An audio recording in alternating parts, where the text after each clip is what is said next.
여러분 안녕하십니까? 코로나 상황 속에서 언택트 선교의 결실이 선교 현장에도 무척 고무적인 일이 되고 있습니다. 실제로 한 선교단체의 보고에 따르면 지난해 온라인 전도 사역을 통해 중동권 국가에서 146명의 회심이 있었다고 하는데요. 모든 상황 속에서 역사하시는 살아계신 하나님이 증거된 현장이었습니다. 우리를 통해 일하시는 하나님, 그 하나님이 오늘도 각자 삶의 자리에서 증거되길 기도합니다. 선교에 관한 모든 이야기 선교는 지금 오늘 순서 시작합니다.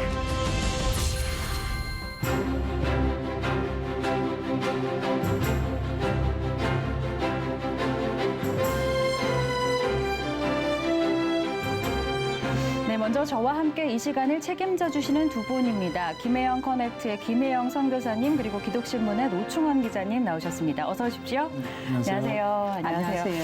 네, 반갑습니다. 저희가 지난해 올해가 얼마 남지 않았다 이런 이야기들을 했는데 또 사실 한 해가 얼마 남지 않았던 거는 그 다음 해를 또 계획하는 그런 시기이기도 합니다. 요즘 뭐 선교단체나 기관들을 보면은 또 계획 내용에 우리가 작년에 또 예기치 못한 또 상황들을 겪었기 때문에 또 이런 비슷한 이슈가 일어났을 때 어떻게 대처해야 할 것인가 뭐 이런 계획들도 많이 논의가 되고 있다고 해요. 네, 최근에 이제 그 한국 위기관리재단에서 모임을 했는데 네. 여러 교단 선교부나 선교단체 관계자들이 모여서 이제 코로나의 장기화에 대한 그런 대비를 했고 물론 그 전에도 이제 그런 얘기들을 좀 했는데 그렇죠.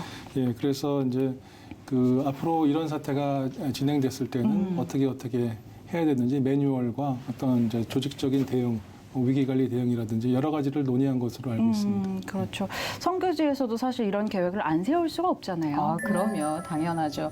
일단은 선교지가 불확실한 건 맞지만 이렇게 코로나라는 큰일을 겪어보니까 이거는 정말 우리 세대에서 경험하지 못한 일이었잖아요. 그렇죠. 그래서 이런 일이 또 생기면 어떡하지? 그래서 이제 그런 경각심을 가지고 한창 이제 내년 계획 기획 중이기 때문에 네. 아마 더 세세하게 심각하게 또 확실하게 대비를 할 것 같습니다. 네, 맞습니다. 네. 사실 처음 겪는 일이다 보니까 모두들 당황하고 또 힘든 시간이었지만 우리가 또 거꾸로 위기는 기회다 이런 또 교훈을 얻지 않았습니까?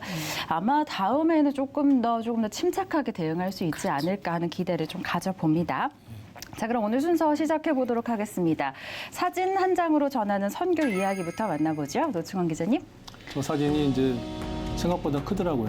네. 이제 어떤 사진이죠? 대한제국 여권, 대한제국 여권인데 네. 그 가로가 32cm, 네. 세로가 29cm. 실제 크기가? 실제 크기가 네. 그렇다고 그러거든요. 그러니까 뭐 대학 노트보다 훨씬 큰 거예요. 그러네요. 근데 이제 우리나라가 최초의 여권을 발행하게 된 것이 1902년도에 네. 하와이의 이제 사탕수수 이민 비자 노동하러 가기 위해서 필요해가지고 네. 급하게 이제 저 비자를 발급했죠. 그 전까지 이제 이민을 위해서. 저런 게 없었으니까. 그렇죠. 그래서 저기에 그 당시에 그 발급하는 담당하는 관청인 수민원 총재 민영환 유명하신 분인데 그분의 네. 이제 서명 날인이 찍힌 그런 여권이라고 합니다. 그렇군요. 이렇게 한국 교회의 선교사의 파송은 아니었지만 네. 또 우리 역사에서 보듯이 이분들이 이렇게 한인교회의 구루터기가 됐던 그렇죠. 그런 역사를 또 살펴볼 수 있을 것 같아요.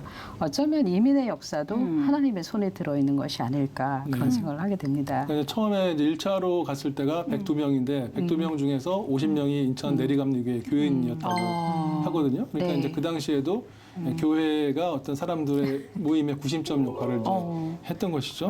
그렇게 그렇죠. 하면서 이제 3년, 4년, 5년 그 3년에 걸쳐서 하와이에 이민 간 사람이 이제 6,447명이라고 6,747명이라고 하거든요. 6,477명. 6,747명. 아, 747명. 그러니까 이제 초창기부터 이제 기독교인들이 많이 갔고 그다음에 거기서 일하는 여건들이 너무나 힘들고 했기 때문에 아마도 이제 뭐 주일날은 쉬었다고는 하거든요. 네. 그러니까 이제 이분들이 그곳에 가서 주일날 모여서 335 예배드리고 또 기도하고 이런 것들이 발전돼서 이제 교회가 세워지게 된 것이죠. 그렇죠. 근데 그 노동자들을, 그 하와이 농장주들이 노동자들을 요청한 배경에 또 선교사가 있었나요? 아, 네. 그러니까 이게 알렌 선교사가 고국에서 사역을 하다가 샌프란시스코로 잠시 귀국한 적이 있었는데 네. 그곳에서 이제 하와이 사탕수수 경작자 협회 관계자를 만난 거죠. 아, 근데 이제 네. 사탕수수가 한 보통 2m에서 6m 정도 되는 엄청나게 큰 건데 사실 옛날에는 그 아프리카에서 그 노예들을 붙잡아다 하던 것이고 그러다가 이제 그 나중에는 일본인, 중국인 이렇게 했는데 너무 힘드니까 뭐 폭동나고 이러니까 나중에는 이제 한국 사람을 순종적인 한국 사람을 하는데 여기서 이제 그 중간 역할을 알렌 선교사가 이제 하게 된 거죠. 또 어떻게 예. 보면 우리나라 이민 역사의 시작에 또 배경에 또 선교사님께서 중요한 역할을 했다라는 그런 기독교의 역사도 알 수 있는 지점이었네요.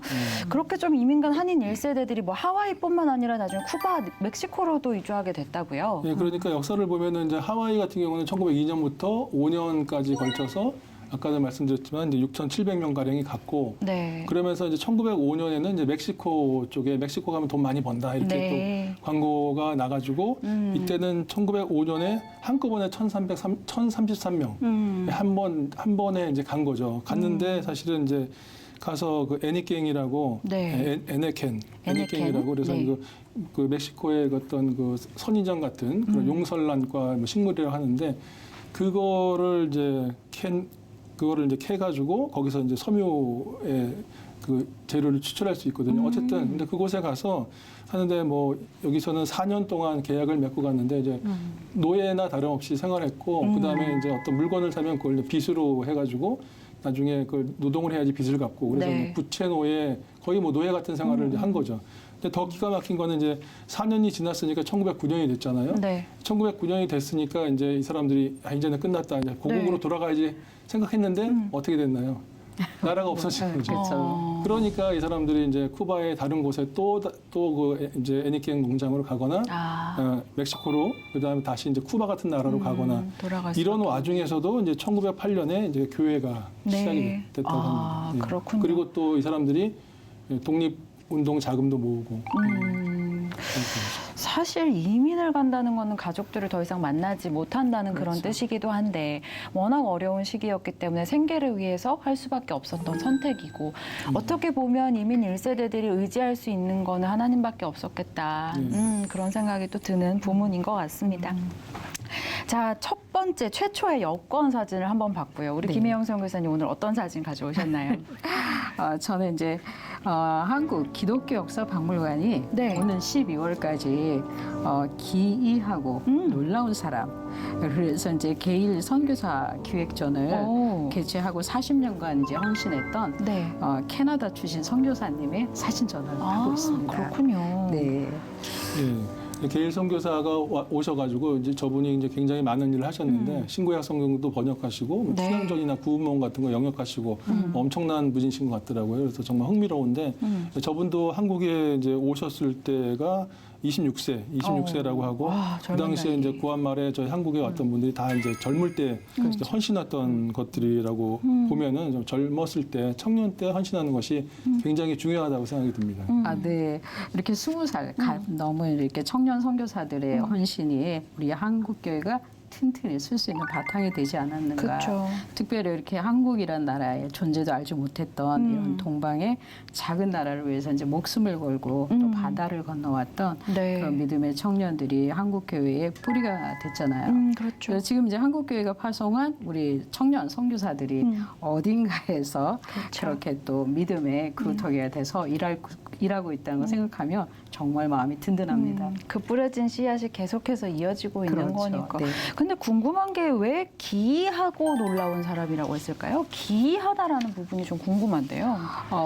제가 생각하기에는 보통 그때 사람이나 지금 사람이나 다 자기 자신을 위해서 살잖아요. 그런데 왜 나하고 상관도 없는 그것도 먼 나라에 알 수도 없는 곳 더군다나 불분명하고 가족과 떨어져서 생사를 알 수도 없는 곳으로 가잖아요. 그래서 저는 성경의 많은 인물들이 기이한 인물들이 아닌가. 그래서 이제 우리 게리 선교사님도 그런 측면에서 하나님 나라를 위해서 헌신한 것. 그래서 그것을 기이하게 여기는 것은 세상 사람들의 시각이다. 우리 하나님의 시각에서는 얼마나 귀중한 사람인가. 네. 이제 이런 생각을 하게 됩니다. 네. 그때 당시에 믿음의 씨앗을 처음 뿌리신 분들의 이야기를 들어도 뭉클하고 또 말씀하신 것처럼 지금 이 시대에도 그 씨앗을 이어받아서 귀하게 또 키우고 계신 분들을 생각하면 또 뭉클하고 그런 시간인 것 같습니다. 있습니다. 12월까지 한국기독교 역사박물관에서 전시된다고 하니까요. 나들이 삼아서 가족들과 함께 방문해 보시는 것도 의미가 있을 것 같습니다. 자, 이번에는 하나님이 함께 하시는 선교지 현장을 만나보는 시간입니다. 오늘은 일본으로 함께 가보겠습니다.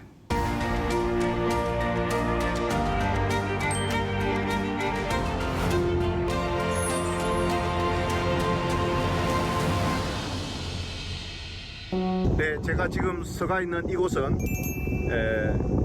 지금부터 소개하고자 하는 제1침례교회 다이치 밥테스토 교회에서 한 500~600m 떨어진 곳으로서 다자이후라는 옛날 큰 관청이 있었던 역사 유적지입니다. 이곳은 한일 고대 역사적으로 굉장히 중요한 역사 유적지 중에 하나입니다. 이제부터 저는 이곳에서 다이치 밥테스토 교회 제1침례교회로 가서 그곳을 소개하고자 합니다. 이 교회의 역사를 소개하자면 이 교회는 1964년 동경올림픽이 시작될 때, 올해도 동경올림픽이 시작됐지만 1964년 동경올림픽이 시작할 때 2명의 미국 선교사 2가족이 오셔서 이 교회를 시작했습니다. 그 한 분은 베니 마크라는 미국 선교사였고, 또 하나는 한국계 미국 선교사였습니다. 김갑수 선교사님 가족, 이 2가족이 같이 와서 이 교회를 이렇게 세웠습니다. 그 당시만 해도 기독교에 대하여 많이 마음들이 열려 있어서 많은 신자들이 교회로 몰려와서 교회가 아주 재밌게 시작된 교회입니다. 1976년에는 이 교회가 경제적으로나 모든 교회 조직적으로 자립을 하게 되었고요. 그리고 그 이어서 아무래도 일본 사람들을 잘 이해하기 위해서는 한국계 목사님이 담임을 하는 것이 좋다고 해서 김갑수 선교사님이 이 교회의 담임으로 시작했고, 이 교회를 또 다시 새로운 건물로, 지금의 건물을 그 당시에 이렇게 건립하게 되었습니다. 그리고 어린이 전도를 위해서 보육원도 이렇게 시작하게 되었습니다. 이 교회는 1996년부터 서울 사랑의 교회 제자훈련을 그대로 프로그램을 받아들여서 성도들을 가르치고 훈련을 시켜서 또 다른 성도에게 복음을 잘 가르칠 수 있는 제자훈련을 하고 있습니다.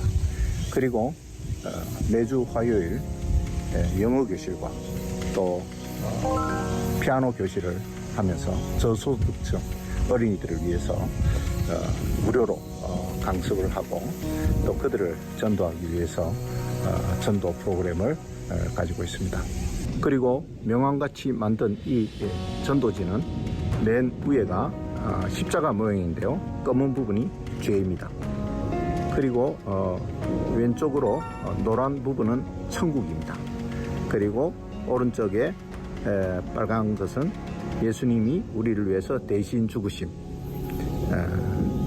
그리고 그 밑에는 용서, 그리고 우리가 예수 그리스도를 믿음으로 하나님의 자녀가 된 다음에 믿음으로 성장하는 성장을 의미하는 그림을 넣고, 맨 가운데는 교회를 소개할 수 있는 QR코드를 이어서 누구든지 스마트폰으로 검색을 하면은 이 QR코드를 통해서 이 교회를 이렇게 검색할 수 있도록 이렇게 만들어 놓은 명함 크기의 자그마한 전도지입니다. 그래서 이 그림을 갖고 복음에 대해서 간단하게 설명하기도, 전달하기도 하는 전도지입니다. 이번 후쿠오카에 있는 제1 침례교회를 주재하면서 이 교회와 같은 마음을 가졌던 것은 코로나 시대를 맞이하여 지금까지 일본 국내 전도뿐만 아니라 외국에서 선교팀들과 같이 하던 선교 활동에 결정적인 어려움을 겪고 있는 것이 현실이라고 마음을 같이 했습니다. 그럼에도 불구하고 한일 관계와 선교를 위해 같이 기도하며 주의 복음 사명을 같이 힘을 모을 것을 기도하고 기대하고 있습니다. 코로나의 모든 상황이 회복되고 이전처럼 더 활발한 선교 활동이 이루어지기를 이 교회는 간절히 기대하고 있습니다. 계속해서 한국 교회가 일본 선교를 잊지 않고 같은 마음을 가지고 서로 협력할 것을 기대하고 있습니다. 네, 일본 현지에서 제자 훈련이 진행되고 있고 신실한 믿음을 지켜가고 있는 교회를 직접 만나보니까 그 감동이 또 남다른데요. 황석천 선교사님 연결해서 조금 더 자세한 이야기 들어보도록 하겠습니다. 선교사님 안녕하십니까? 네, 저는 일본 후쿠오카에서 사역하고 있는 황석천 선교사입니다. 반갑습니다. 네, 반갑습니다, 선교사님. 이 선교사님이 소개해 주신 제1침례교회 설립의 주역이 우리나라 선교사님이었다는 게 좀 감동이었는데요. 네, 그렇습니다. 제1침례교회 설립을 한국 선교사가 함께하고 담임 목사로 심호했다는 것은 여러 가지 의미가 있습니다. 그것은 먼저 우리 대한민국이 일본으로부터 해방이 되고 얼마가 되지 않은 시점인데 어찌 보면 미움과 아픔으로 인해 이 일본을 향해 복음을 들고 온다는 것은 쉽지 않으리라 봅니다. 특히 성기신 선교사님은 여기에서 태어난 제일교포 출신이기에 더 헌신하기 쉽지 않았으리라 봅니다. 하지만 헌신하여 일본의 선교사로 와서 교회를 세우고 하신 것은 그리스도의 사랑 외에는 설명할 길이 없습니다. 제1침례교회는 그야말로 지역사회에 선한 영향력을 끼치고 있는 교회인 것 같습니다. 어떻습니까? 네, 물론 일본 선교의 기본은 그 지역사회와 동떨어지게 사용할 수는 없습니다. 특히 제1침례교회는 전통적 유명한 신사의 마을에 위치해 있기에 더욱 그러합니다. 그래서 이 교회는 지역사회를 위해 경제적으로 취약한 어린이들을 위해 목사님의 영어 교실과 사모님의 피아노 교실을 통해 지역과 연결하여 좋은 영향력을 끼치고 있는 교회입니다. 특별히 제자훈련에 열심인 교회로 보이는데요. 보통 일본 교회에서는 보기 드문 모습이 아닐까라는 생각도 드는데 어떻습니까? 네, 그렇습니다. 일본 현지인 교회로서는 보기 드문 교회로서 그리고 약 20년 이상 꾸준히 이 훈련을 한다는 것은 매우 귀한 일이라고 여겨집니다. 동시에 성도를 훈련시키는 것이야말로 일본 교회가 성장하고 부흥할 수 있는 밑거름이 된다고 봅니다. 이와 같은 교회들이 든든히 잘 세워짐으로써 복음적인 교회의 리더 역할도 잘 해나가는 교회가 되리라 믿습니다. 네, 이 코로나 전에는 단기 선교를 통해서 또 한국 교회와도 활발하게 교류가 있었던 것 같은데요. 지금은 그 모든 게 좀 힘든 상황이시잖아요. 향후 사역을 어떻게 준비하고 계신지도 궁금한데요. 네, 일본으로 오는 단기 선교가 모두 멈춘 상태입니다.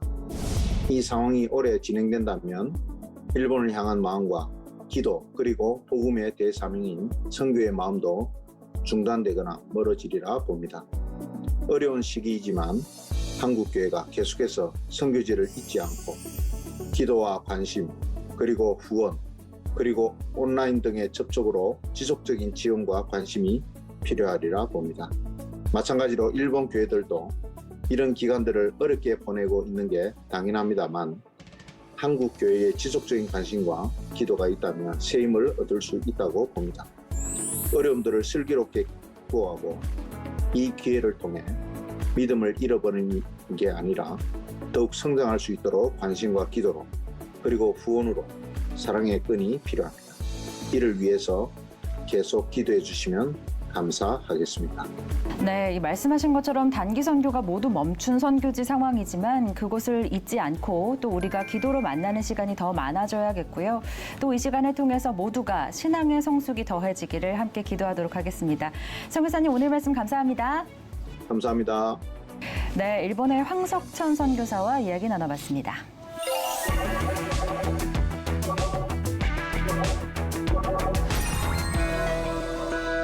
선교 사역의 위대함은 그 첫 시작이 한 사람에서부터였다는 겁니다. 은혜에 감동한 한 사람의 헌신으로 놀라운 하나님의 일을 이루어가심을 보게 되는데요. 바로 그런 하나님의 역사를 몸소 체험하고 있는 선교사가 있습니다. 바로 짐바브웨에서 사역 중인 김정득 선교사인데요. 잠시 고국을 방문한 김정득 선교사를 우리 제작진이 만나고 왔습니다.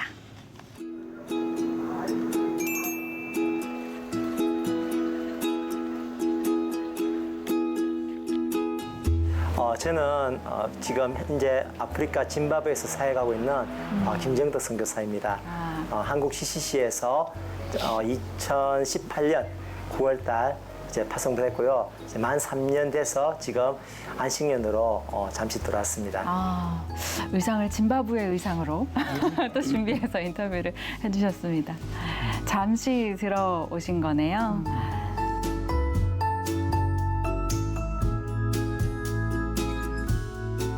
짐바브웨에서 선교하시는 모습. 전도지를 주면서 부끄러워서 이 일을 매일 하시기 바랍니다. 별과 같이 영원토록 비추리라. 오늘 메시지 하는 거 작업했었고요.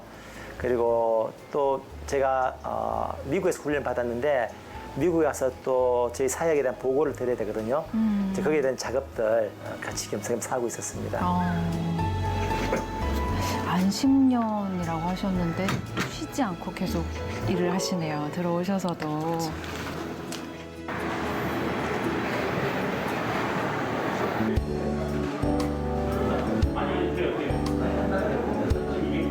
카페에 오셨는데요. 여기도 분위기가 좀 왠지 네, 그러게요. 원감은 간사님이 저한테 와서 한번 메시지 한번 전해달라고 선교지 소식도 그렇고 또 우리 학생들한테 유익하는 말씀 그래서 알겠습니다 하고 준비를 했고요. 준비를 하다가 물론 선교지 소식도 중요하지만 진짜 우리 형제들 자매들 젊은 사람들이 인생 한 번밖에 없는 인생인데 그죠?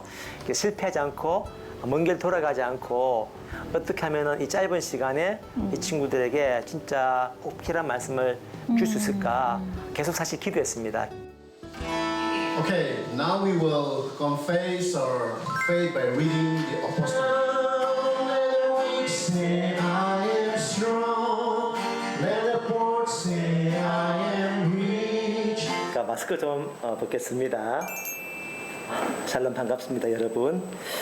저는 아프리카 짐바브웨에서 대학생 선교를 하고 있는 한국 CCC 소속의 김정덕 선교사입니다.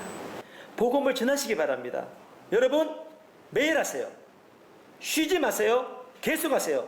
왜냐고요?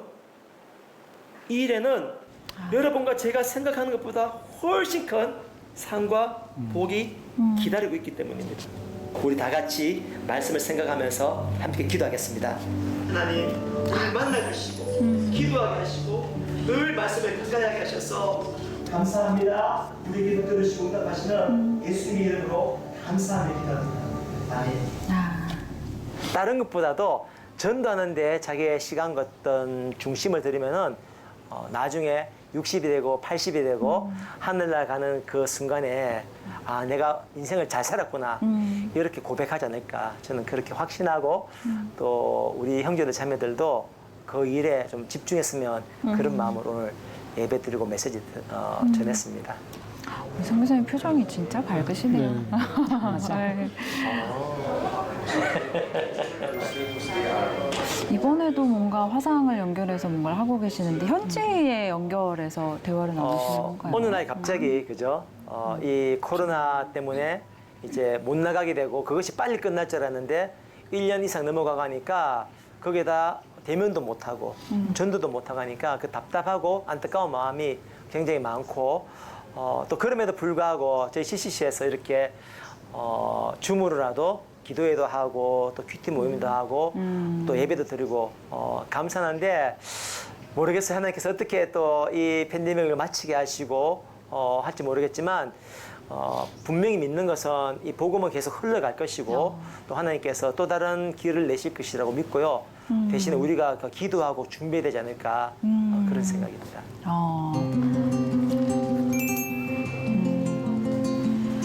자, 여기는 저희가 잘 아는 대학로인 것 같은데요. 누구를 만나러 실례하겠습니다. 안녕하세요. 저는 아프리카에서 온 김정덕 선교사라고 합니다. 진짜 오늘 쉽지 주일에서 예배드리고 않으시네요. 전도하고 있습니다. 살아있을 때 죽기 전에 교회 꼭 나가십시오. 감사합니다. 감사합니다. 네. 안녕하세요, 아가씨. 예수님 믿으세요. 천국 갑니다. 가까운 교회 가세요. 감사합니다. 예수 믿으세요. 천국 갑니다. 가까운 교회 가십시오. 요즘 저렇게 예수 믿으면 사역하기 천국 참 갑니다. 쉽지 감사합니다. 않으신데. 가까운 교회 가세요. 감사합니다. 나중에라도 혹시라도 그런 생각 들면 그때 기도하시라고. 알겠죠? 예수 믿음 청구합니다. 각각 교회 나가십시오. 죄송합니다. 제 성경. 확신 있는 음성으로 좀 네. 저는 CCC 간사하기 전에 군대에서 예수님 만나서 말씀드렸던 다니엘 12장 3절 말씀 그 하나만 보고 그냥 무작정 나갔거든요. 무작정. 예, 말을 못 하겠더라고. 근데 나가다 보니까 진짜 감사하게 이 예수님 믿으세요라는 말이 나오고 나중에는 수많은 사람들이 지나가는 데서 그런 말을 해도 오히려 기쁘고 감사하고 예. 근데 한 3년을 그렇게 훈련을 하나님께서 시키셨던 것 같아요. 예. 한 2시간씩 3시간 하면은 힘도 들고 예. 정신적으로도 육체적으로도 많이 힘든데 그런 3년의 어떤 매일같이 노방전도 했던 그 시간들을 통해서 이제는 외국인을 만나도 미국을 가도 아프리카에 가도 전혀 이렇게 부담스럽지 않은 예. 대신에 기도해야 되죠, 그죠? 예, 내가 부담스럽지 않다고 성령님 역사하는 건 아니거든요. 기도를 하고 나가는데 그러면 또 이렇게 하나님께서 또 기쁨을 주세요. 예, 그래서 이게 내가 천직이구나. 하나님께서 나를 쓰시는구나. 너무너무 감사하고 진짜 하나님이 건강만 주시면은 하늘 나가는 그날까지 전도하고 싶어요. 70대에서도 80대에서도. 야. 70대에서도 80대에서도 전도하고 싶으시다고. 네. 그래서 또 하나님께서 귀하게 또 쓰시는 것 같습니다. 네, 굉장히 적극적이시네요. 저희 3년 전에 여기 이제 떠날 때는 겨울이었거든요. 예, 그래서 그 생각만 하고 왔는데 지금 와보니까 이렇게 온통 초록색으로 덮여서서 진짜 뭐랄까 마음이 좀 부근하고 예, 한번 가보자 한번. 예. 오랜만에 방문하시니까 또 감회가 새로우시겠어요. 여기 눈 오면은 진짜 미끄러워요. 아, 부암동. 여기 식당이 있는데 여기 식당. 부암동에 올라가는데 있는 CCC가 네. 저기 오르막길이 저렇죠. 네. 다들 안 계실 것 같은데. 연락을 살게. 일부러 저렇게 오르막길에다가 CCC를 주셨을까요? 어떤 아쉽다. 훈련의 마음으로 오르시라고? 아직 다른 데는 일을 가보겠습니다. 계단으로 올라가시네요. 저는 이 CCC가 학생 때는 제가 경험을 많이 못했지만 굉장히 특별한 곳이라고 제 개인적으로 느껴지는 것이 이 CCC를 섬기던 그 순장님들 때문에 이 CCC가 참 좋은 단체구나라는 것을 알게 되었고 또 CCC 간사라는 제 와이프를 만나가지고 간사가 되면서 더 CCC가 참 귀한 곳이야. 특별히 한국 CCC가 그런 것 같아요. 다른 나라 CCC에서 없는 유니크한 것이 있거든요. 말씀드렸다시피 순장이라든지 순원이라든지 서로 이렇게 진짜 보담해주고 세워주고 예, 학교를 졸업해도 그것이 계속 그 연결이 되고 그 CCC 스피릿, 예, 그 CCC의 스피릿이 계속 이어졌으면 좋겠습니다. 여기서 막 눈싸움하고 그랬었는데 3년 전에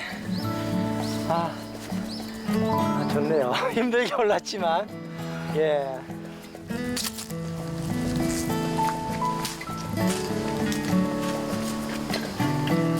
똑같네. 몇 년 만에 와도 똑같았어. 우리 예수 믿는 사람들, 특히 CCC 훈련 받은 사람들이 이제 사회에 일꾼 돼가지고 뭐 직장이면 직장, 단체면 단체, 가정이면 가정 모든 곳에서 이제 예수님을 전하고 향기되는 것. 예, 무브먼트 에브리웨어. 진짜 세상은 지금 변하고 복잡하고 어찌 보면 냄새나고 썩어져 가고 있는데 그 가운데서 우리 CCC뿐만 아니라 사실은 우리 크리스찬들이 진짜 하나님 말씀 붙잡고 세상이 어떻게 변하든지 전도라든지 사랑하는 거라든지 그런 것들에 대해서 우리가 좀 집중하는 다른 어떤 나라는 흔들린다 돈치더라도 한국에 CCC가 있어가지고 우리는 바로 설 수 있었다. 이런 CCC가 됐으면 좋겠고요. 저는 그렇게 되리라 믿습니다.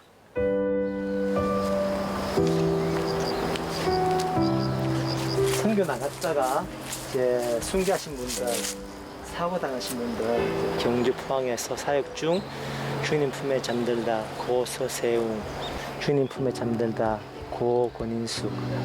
참 슬픈데 죽는 건 슬픈데 이렇게 하나님 일하다가 잠든 건 진짜 영광일 것 같아요. 예.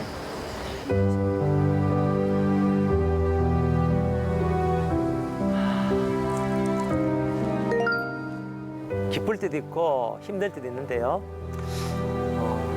힘들 때 진짜 하늘 나가고 싶어요. 당장이라도 갔으면 좋겠다. 그러면은 하나님이 수고했다 너. 수고했다. 잘 참았어. 잘 참았어. 수고했어. 뭐 실수도 하고 죄도 지었지만 그래도 굿잡. 이렇게 하면은 너무 기쁠 것 같아요. 너무 기쁠 것 같아요.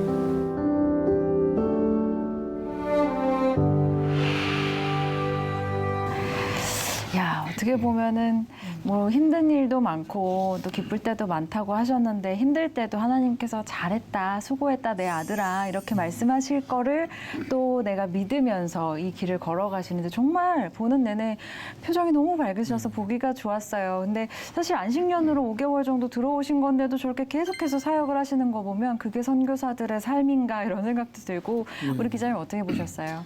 저도 지금 영상 보면서 좀 고정관념이 좀 바뀌는데요. 네. 보통 선교사님들을 안식년으로 들어오시면은 병원 문제, 그쵸. 집안 문제 처리하고, 그다음에 이제 교회 방문해서 그렇죠. 설교하고, 보고하고. 또 후원 교회들 또 관리하고 그런 것들을 생각했는데, 네. 또 선교단체 출신이라서 좀 다르신 것 같은데 네. 이렇게 사역 계속 하시고 또 노방전도 하시고 이런 것들을 볼 때 천상 선교사님이 아닌가 네. 그렇게 생각했습니다. 그래서 하나님께서 또 쓰시는 게 아닌가. 또 어떻게 보면 한국에 들어오셔서 계속해서 한국에 있는 외국인 유학생들을 대상으로 또 말씀도 전하시고 하셨는데 우리 선교사님께서는 어떻게 보셨어요?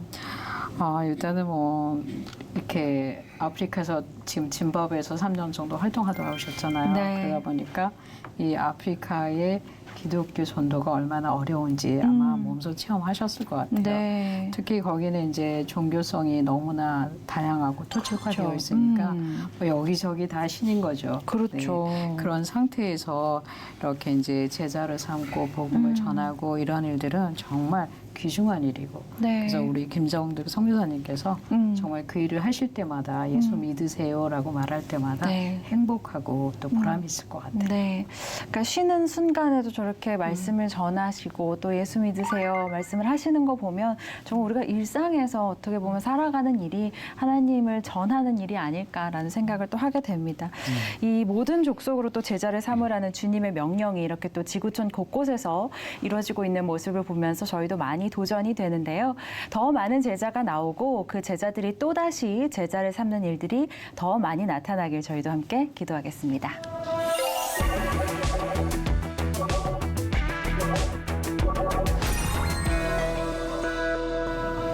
네, 매주 이 시간 하나님 나라 확장을 위해 다양한 모양으로 선교에 헌신하고 있는 분들을 만나고 있습니다. 오늘은 한국 머시십 권현순 대표를 스튜디오에 모셨습니다. 대표님 안녕하십니까? 안녕하세요. 네, 바쁘신데 반갑습니다. 나와주셔서 감사드립니다.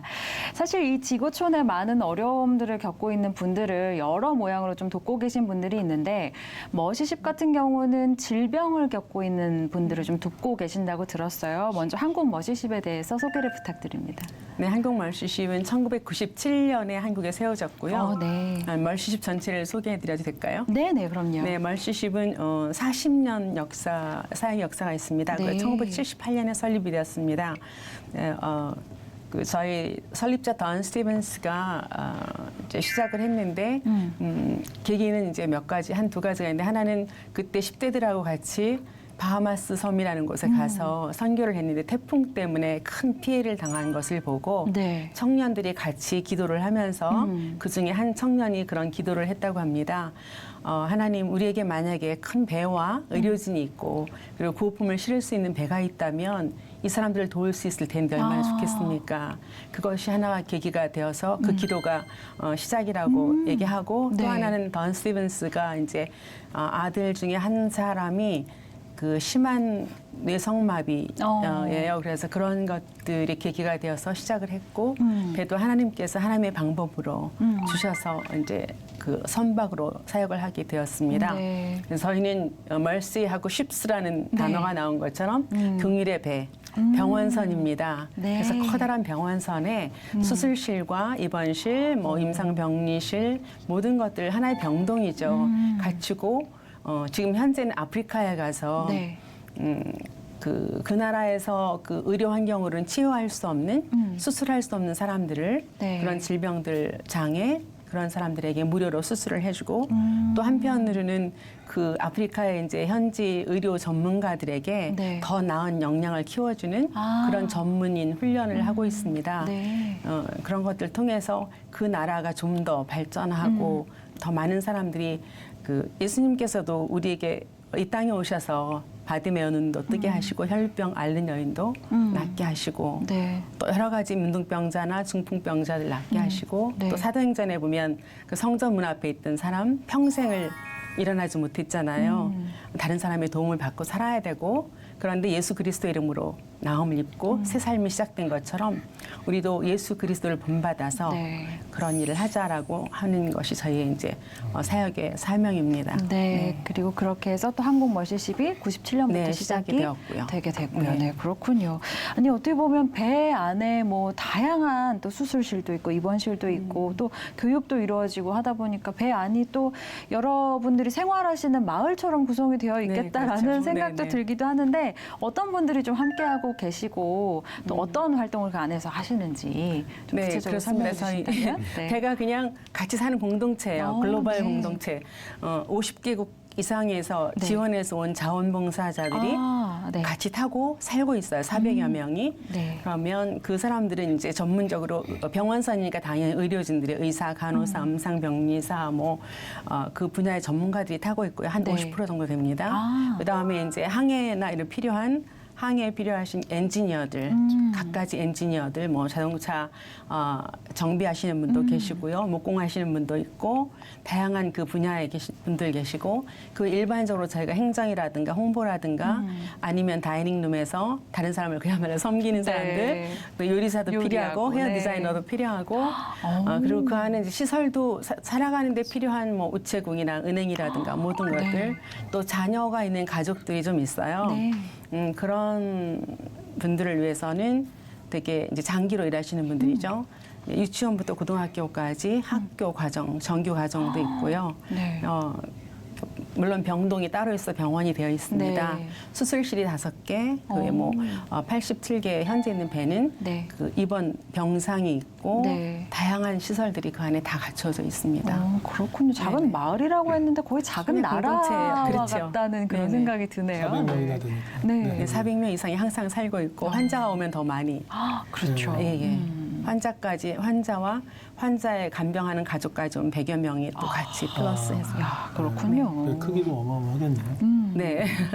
보통 한 번 배가 띄워지면 어느 정도나 사역을 하시나요? 한 국가에 가서 10개월 동안 머무릅니다. 10개월을 머무르고 그곳에서 10개월 동안에 배 안에서는 수술이 진행되고요. 네. 또 배 밖에서는 아까 말씀드린 것처럼 아프리카 현지 의료인들 다양한 분야 뭐 마취과라든가 일반 외과라든가 뭐 아주 다양한 분야의 그 의료 전문인들을 그 분야별로 네. 저희가 그 역량을 키워주는 훈련을 해요. 네. 그리고 수술을 할 때는 이제 아프리카의 의사분들 아. 같이 멘토링으로 같이 참여해서 수술을 하기도 해서 그분들이 조금 더 나은 그 기술을 가지고 자국민들을 섬길 수 있도록 한 그 다음 세대까지 그분들이 또 훈련시킬 수 있도록 그렇게 하고 있습니다. 그러면 멀시십이 찾아가는 나라마다 그 나라와의 연대도 굉장히 중요하겠네요. 그렇죠. 네네. 저희가 갈 때는 그냥 저희가 뭐 임의로 가는 것은 아니고요. 적어도 1년 전에 저희가 방문할 국가하고 프로토콜을 맺어서 아. 그리고 국가가 초청하는 방식으로 들어가기 때문에 그 나라 정부의 그 보건성이라든가 이런 데하고 같이 협력을 하게 되고요. 네네. 다른 NGO들도 같이 협력을 해서 사역을 합니다. 그렇군요. 그러면 이 배가 멀시십이 한 척은 아닐 것 같고 여러 척이 있을 것 같은데 몇 대 정도가 있는지 또 새로 배를 만들기도 네네. 하시는지 그 부분도 궁금해요. 사실 40년 동안에 지나간 배는 한 4척이에요. 아, 네. 처음 만들어진 배가 아나스타시스라는 부활이라는 뜻을 가진 배인데 네. 너무 오랫동안 일을 하고 중고배로 시작을 했기 때문에 그래서 몇 척은 이미 다 은퇴를 시켰습니다. 그리고 이제 한 10년 전에 지금 현재 일하고 있는 아프리카 멀시라는 배가 있어요. 17,000톤이 조금 안 되는 그 배가 지금 일을 하고 있고 이제 올해에 그때 지금까지는 중고배를 갖다가 네. 여객선을 개조를 해서 병원으로 만들었는데 네. 처음으로 세 배를 건조를 오, 했습니다. 네. 그래서 37,000톤이에요. 먼저 배가 17,000톤이 조금 안 됐다면 37,000톤인데 그래서 이 안에 더 많은 시설들을 갖추고 병동을 갖추고 더 많은 의사분들을 훈련할 수 있는 그런 준비를 했고요. 네. 그래서 지금 막 항해를 해서 벨기에에 도착을 했어요. 얼마 네. 전에요. 그래서 거기서 마지막 이제 안에 시설들을 설비를 하고 네. 준비를 한 다음에 내년부터 지금 현재 일하고 있는 아프리카 멀시하고 또 새로 만든 선박의 병원선 이름은 글로벌 멀시입니다. 글로벌 멀시. 네, 네. 그래서 그 두 척이 이제 같이 아프리카를 섬길 수 있을 것 같아요. 그래서 많은 사람들의 치유하고 또 희망을 주고 새로운 삶을 줄 수 있게 됩니다. 네, 그렇군요. 세상에 기쁜 일. 이렇게 듣는데 너무 마음이 좋습니다. 그러니까요. 네. 근데 이제 작년 올해 계속 코로나가 이어지고 있는데 네. 우리 멀시십 사역에도 좀 제약이 많이 있으셨을 것 네, 같아요. 그렇죠. 어떠셨나요? 저희도 세네갈에서 일을 하고 있었어요. 그래서 원래는 보통 6월 초면 거기 이제 일을 마무리하고 그다음에 와서 근처 다른 그 테네리페라는 곳에서 선박 정비를 하고 다시 이제 2달 후에 또 다른 나라로 옮겨가거든요. 근데 저희가 그 마무리까지 못하고 조금 일찍 종료를 했죠. 그때 막 그 팬데믹으로 모든 나라들이 닫혀지고 있는 상황이기 때문에 네네. 일하는 사람도 오기도 힘들고 또 아프리카에도 굉장히 심각한 상황이라서 저희가 가장 중요시하는 거는 환자들의 안전과 그다음에 일하는 자원봉사자들의 안전을 가장 먼저 생각을 해요. 안전. 많은 일을 하는 것보다 안전하지 않으면 그렇죠. 소용이 없거든요. 그래서 세네갈 정부하고 논의 끝에 여기서 일단 종료를 하자. 그리고 내년에 들어와서 나머지 약속된 그 수술 환자들을 수술을 해주기로 하고 나왔습니다. 근데 생각보다 많이 지연이 됐죠. 못 들어가고 있는데, 그리고 저는 제가 들은 말 중에 되게 좋은 말이 있어요. 네. 어부가 바다에 못 나갈 때는 네. 어망을 손본대요. 아, 그렇죠. 그래서 저희가 바다에 못 나가지만 또 다르게 할 수 있는 방법이 있지 않나 해서 처음에 가장 시급한 거는 그 코로나 팬데믹으로 일선에서 수고하는 아프리카의 그 우리 의사들 그분들에게 이제 같이 협력을 해오신 분들에게 9개 나라에 있는 분들에게 그 개인자 보호 장비를 보냈습니다. 네. 그리고 갈 수 없다면 할 수 있는 방법이 뭐가 있을까? 해서 온라인 비대면으로 해서 의료 훈련을 했어요. 네. 그래서 e-learning이라는 프로그램을 만들어서 이제 또 마취과라든가 뭐 다양한 분야를 또 하고 또 하나는 더 의미 있는 것은 기니에 있는 유일한 치과대학이 있어요. 기니 네. 가말 대학에 네. 치과대학이 있는데 이제 아무래도 시설은 여러 가지 좀 부족한 부분들이 있어서 저희가 그 대학에 한 곳을 수리 보수를 해주고 거기에 실습실을 만들어서 치과대 학생들이 이제 치과를 쭉 실습할 수 있도록 네. 그렇게 그 대학교와 협력을 해서 하고 있고 또 이제 다른 아프리카에서 일하는 다른 큰 NGO들이 있잖아요. 거기에 또 저희가 의사를 파견하기도 하고 협력해서 네. 일하고 이렇게 하면서 또 그동안에 또 이제 일하던 배를 다시 한 번 더 정비도 하고 네, 쉬지는 않고 있습니다. 네. 우리가 손봐야 될 어망에 어떤 부분이 있는지를 잘 네네네. 보시면서 네. 그동안 또 하실 수 있는 사역들을 충실히 네, 해오고 그렇습니다. 계셨던 거네요. 아프리카 얘기를 하셨는데 아프리카 좀 지금까지 어떤 곳들을 주로 섬기셨는지도 궁금한데요. 네, 저희가 이제 주로 섬긴 나라들은 서부 아프리카가 가장 많아요. 네. 그래서 그 사하라 이남 나라들이 대부분 좀 보면 경제적으로 어렵고 네. 그 UN 인덱스에도 보면은 인간개발 지수에 보면 가장 하위에 있는 나라들. 그래서 그런 나라들을 저희가 이제 주로 많이 들어갑니다. 네네. 그래서 뭐 시에라리온이라든가 뭐 이렇게 쭉 지금 뭐 라이베리아라든가 네. 해서 한 16개 나라가 하고 그다음에 그 콩고에도 들어갔고 그다음에 마다가스카르에도 하고 동쪽은 저희가 안 돌았어요. 아, 근데 네. 주로 서부의 나라들을 중점적으로 일을 해서 아마 한 곳에 몇 년에 한 번씩 아니면 연속해서 들어가는 나라도 있고요. 그렇게 쭉 일을 해왔습니다. 네, 그러셨군요. 한때는 이제 교통수단이 발달해가지고 심지어는 네. 우주도 간다고 하는데요. 그럼에도 불구하고 이제 머시심은 배잖아요. 예. 그래서 오랫동안 이렇게 배로 사역을 하는데 어떤 뭐 장점이 있을까요? 아마 어떤 분들은 뭐 지금 정말 비행기로 가고 단기 선교팀이 가고 그러는데 무슨 배야 그러실 텐데 배로 가는 것은 몇 가지 이유가 있습니다. 세계 인구의 50%가 해변에서 한 160km 안에 거주를 한다고 합니다. 네. 그러니까 그 이야기는 사람들이 접근성이 좋고 특히 아프리카 같은 데는 굉장히 땅도 크지만 네. 그 병원 시설이 잘 제대로 되어 있는 데 가려면 도시로 가야 되는데 그 먼 곳에 외딴 곳에 있는 분들이 사실 쉽지 않거든요. 일단 교통비조차도 없는 분들이 많아요. 그리고 와도 많은 질병들 같은 경우에는 선진국 같은 그런 수준의 치료를 받을 수 없어요. 네. 저희가 하는 수술들이 어떤 것이냐면 되게 그 나라에서 좀 하기 힘든 아주 어려운 수술들이에요. 네. 아이들의 다리 기형이라든가 아니면 화상 때문에 이렇게 피부가 달라붙어서 몸의 일부분을 사용할 수 없다든가 아니면 종양이 이제 계속 커져가지고 엄청난 종양을 굉장히 많거든요. 네. 뭐 그래서 생활이 힘들고 또 여성들 같은 경우에 누공, 그 질로 이렇게 새어 나오는 그 산후에 이제 그런 것들 때문에 문제는 이분들이 질병도 질병이지만 사회적으로도 고립이 되죠. 네. 우리나라도 사실 어떤 장애나 이런 질병에 대한 편견이 그래도 많이 없어진 네. 것이 얼마 안 됐거든요. 근데 아프리카는 아직도 심하고 네. 그리고 또 하나는 그런 병원을 설립을 곳곳마다 하면 좋은데 아프리카에 이렇게 설립할 수 있는 한도 엄청난 비용도 들어가거니와 네. 또 의료진도 그렇고 그런 환경을 만들기 쉽지 않은데 네, 네. 저희 배 안에는 수술실이 5개가 되어 있고 입원실 되어 있고 모든 것들이 다 세팅이 되어 있어요. 그리고 이제 인프라가 약하기 때문에 아프리카 같은 경우에 병원이 있어도 갑자기 전기 공급이 뭐 원활하지 못하다든가 수술을 하는데 깨끗한 물을 공급받지 못하다든가 이런 문제들이 있다고 해요. 그런데 저희 배는 그런 것들은 아주 안정적으로 되어 있기 때문에 안전한 수술을 할 수 있다라는 것. 그리고 의료진들도 전 세계에서 그 어느 정도 자격을 갖추신 전문의들이 와서 수술을 하십니다. 네. 그렇기 때문에 안전한 수술 그리고 저렴한 수술을 그분들은 무료로 와서 받을 수 있는 그런 것들이 좋은 장점이죠. 그리고 의사분들이 이제 하고 싶은데 모든 장비를 짊어지고 가실 수는 없잖아요. 근데 저희는 그냥 오시면 바로 수술을 하실 수 있도록 되어 있습니다. 네, 그렇군요. 세팅이 다 되어 있기 때문에 편리하죠.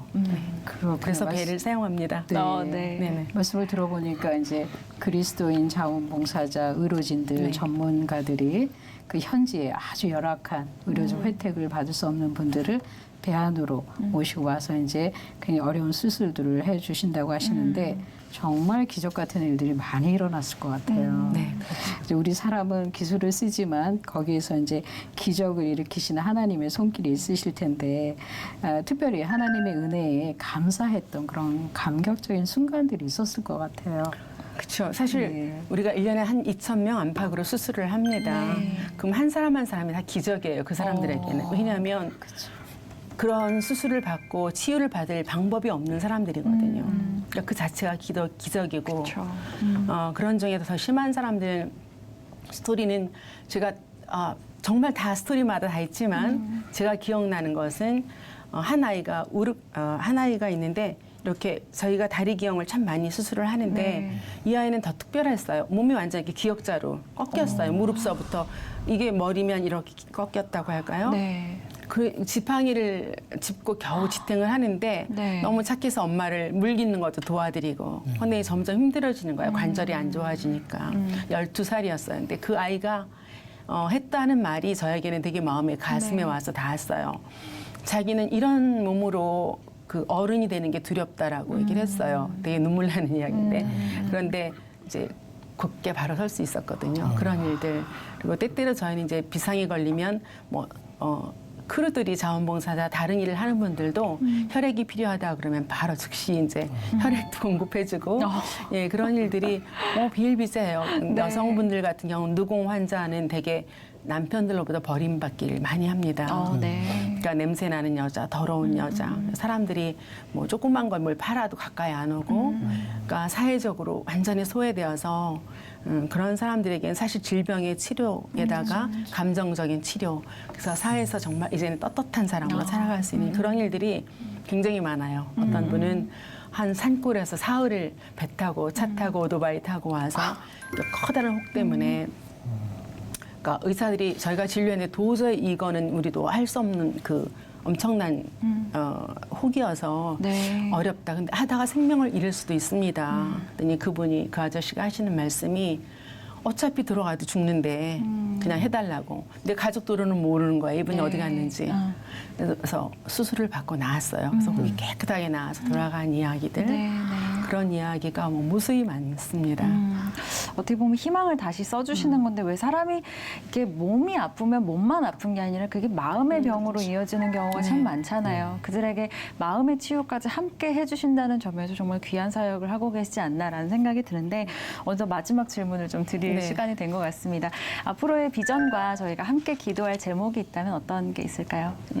예수 그리스도께서 이 땅에 오셔서 우리에게 주신 것이 사랑과 긍휼 그리고 생명을 주셨잖아요. 네. 저희 멀시십도 같은 일을 예수님을 본받아 일한다라고 하는데 정말 우리 배를 타고 일하는 모든 분들이 우리 모든 사람들이 정말 예수님의 마음을 가지고 섬겼으면 좋겠어요. 그래서 네.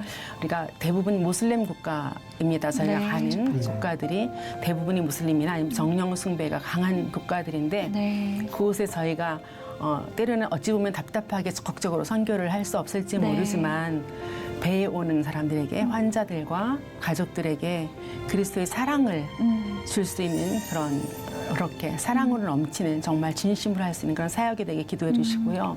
또 저의 소망은 한국 사무실로서의 소망은 한국 분들이 많이 가서 섬겼으면 좋겠다.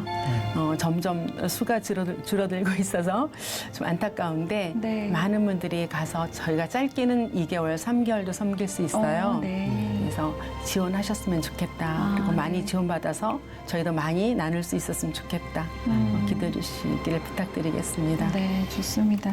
저희가 사실 2, 3개월 어떻게 보면은 저희가 마음만 먹으면 언제든지 할 수 있는 일이기도 하잖아요. 많은 분들이 함께 좀 관심을 갖고 하나님 일을 해나가는데 많은 분들 함께 해주셨으면 좋겠다는 생각이 듭니다. 자, 지금까지 한국머시십 권현순 대표와 이야기 나눠봤습니다. 오늘 말씀 감사합니다. 네, 감사합니다. 고맙습니다.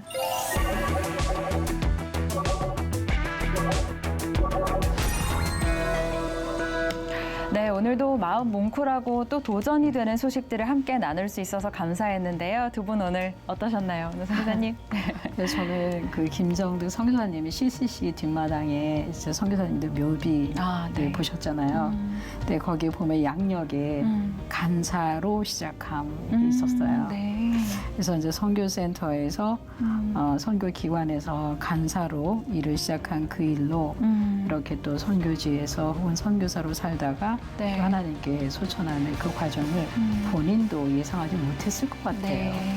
그래서 본인이 예상하거나 잘 알 수 없었던 그 인생의 길을 하나님께 던진 사람들, 그리스도인이 아닌가 이제 그런 감동이 있었습니다. 네, 인생을 하나님께 던진 사람들이 그리스도인이다. 이 말씀 마무리해 주셨는데요. 우리 기자님 어떠셨어요? 아까 처음에 이제 네. 코로나19 이후에 선교에 대해서 좀 얘기를 했었는데 네. 사실 그 코로나가 발생하고 나서 선교사님들이 돌아올 때 뭐 사실은 어떤 선교단체는 돌아오라고 그러고 어떤 데는 돌아오지 말라고 그러고 그렇죠. 예, 또 비행기 편 그리고 또 와서는 숙소 그리고 할 일 이런 것들 사실 각자 도생 했었는데 네. 팀 사역이 굉장히 필요하다는 그런 생각들을 하게 되는 그런 네. 예, 시기였던 것 같아요. 근데 맞아요. 오늘 이렇게 또 저는 머시십에 대해서 많이 듣긴 했는데 자세히 오늘 설명을 듣고 나니까 이거 정말 대단한 팀 사역이라고 네. 생각이 들고 예, 선교에 함께하는 것이 얼마나 중요한가 하는 것을 좀 다시 한번 깨닫게 됐습니다. 네, 맞습니다. 함께라는 것이 얼마나 중요한가 하는 것이 이 프로그램에서 전하는 주된 메시지 중 하나가 아닐까라는 생각이 듭니다. 어떻게 보면 코로나19로 계속 어려운 상황이 이어지고 있지만 우리 아까 우리 권현순 대표님 말씀해 주셨듯이 어부가 바다에 나갈 수 없으면 어망을 손본다라는 이야기들처럼 지금 우리가 손봐야 할 것들은 무엇인지 좀 함께 돌아봤으면 좋겠다 이런 생각을 또 하게 됐습니다. 자, 이제 마무리할 시간인데요. 오늘도 지구촌 곳곳에서 선교 사역은 멈추지 않습니다. 멈추지 않는 사역을 위해서 함께 기도해 주시면 좋겠습니다. 저희는 다음 주에 선교 현장 이야기로 다시 찾아오겠습니다. 시청해 주신 여러분 고맙습니다.